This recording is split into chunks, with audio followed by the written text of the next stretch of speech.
चैत्र शुक्ल पक्ष की षष्ठी चैती छठ और कार्तिक शुक्ल पक्ष की षष्ठी को कार्तिकी छठ कहा जाता है। यह पर्व सूर्य देव की उपासना के लिए प्रसिद्ध है। मान्यता है कि छठ देवी सूर्य देव की बहन है, इसलिए छठ पर्व पर छठ देवी को प्रसन्न करने हेतु सूर्य देव को प्रसन्न किया जाता है। गंगा, यमुना या किसी भी नदी, सरोवर के तट पर सूर्य देव की आराधना की जाती है। छठ पूजा का विधि विधान क्या है, आइए जानते हैं पंडित सुजीत कुमार पांडे से। छठ मैया की महिमा अपरंपार है। सूर्य उपासना का महापर्व छठ पूजा 10 नवंबर को पहला अर्घ जो शाम को गंगा घाट पर दिया जाएगा। 11 नवंबर की सुबह उगते सूर्य को अर्घ दिया जाएगा। छठ पूजा सिर्फ भारतवर्ष के उत्तर भारत में ही नहीं बल्कि सभी राज्यों में इसका प्रभाव देखा जा रहा है। दिनों दिन श्रद्धालुओं की संख्या बढ़ती जा रही है।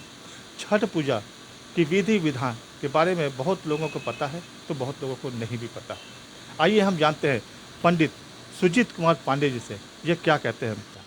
ऐसा है जे पहले के ज़माने में, आज तो मान लीजिए ज़माना बहुत फास्ट हो गया तो 12 मास हर चीज़ मिलता था, मगर पहले के ज़माने में जब आप जाएंगे तो पहले जब कुआर चालू होता था तभी आपको नए फल नए सब्जियां होना चालू होती थी, जो 6 महीना का सीजन में होता था। तो इसीलिए क्या होता था, जे आदमी जो नया फल है नया फूल है जो होता है उसको चढ़ाता है और उसके बाद इसका धारण करता था। आजकल तो मान लीजिए जो हर समय मिलता है तो इसलिए नहीं, मगर पहले यही नियम था जो नया फल होगा वो फल पहले छठ मैया को चढ़ेगा, सूर्य भगवान को चढ़ेगा, उसके बाद ही घर में उसका वितरण होगा। ये 4 दिन का होता है।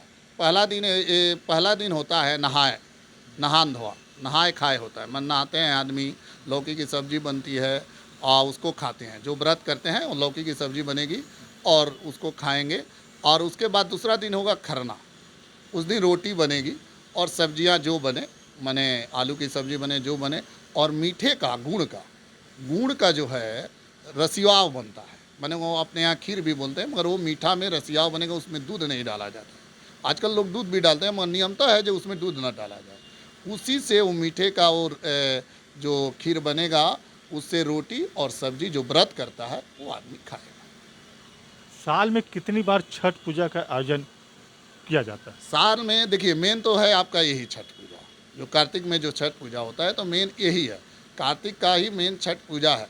मगर चैती साल में दूसरी बार एक चैत नवरातन आती है, उस नवरातन में एक खष्टी होता है, उसमें आदमी ये करता है, फिर से चैती छठ बोला जाता है। और इसका एक कारण है, बहुत व्याधियाँ आ जाती है, कोई किसी का कुछ हो जाता है, चाहे किसी भी कारण बस छूट जाता है, इसलिए इसका निवारण निकाला गया, जो शास्त्रों में निकाला गया, जो इसको फिर दोबारा कैसे किया जाए। मान लीजिए ये व्रत करने के बाद आपको छोड़ना नहीं चाहिए, मगर ऐसी कई व्याधि आ जाती, बीमार आदमी भर में, चाहे किसी घर में कुछ हो गया, चाहे कहीं चलेगा तो वो आदमी नहीं करता है। इसलिए चैत में इस छठ को फिर से दोबारा किया जा सकता है, मगर वो 2 दिन का ही पर्व रहता है।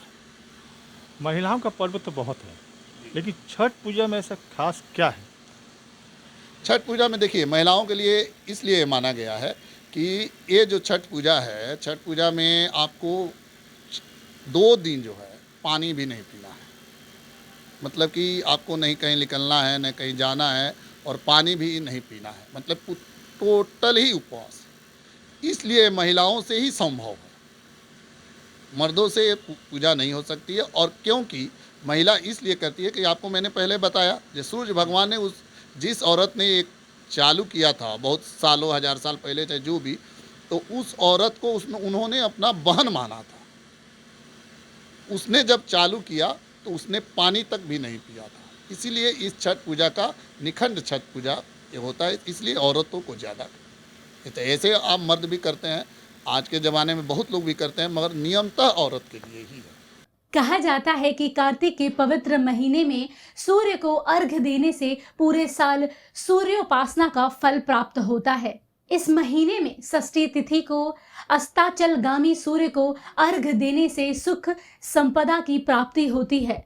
फिलहाल कोरोना का असर अभी भी है, इसलिए छठ व्रतियों को गंगा घाटों पर सावधानी बरतने की आवश्यकता है। जय छठी मैया की।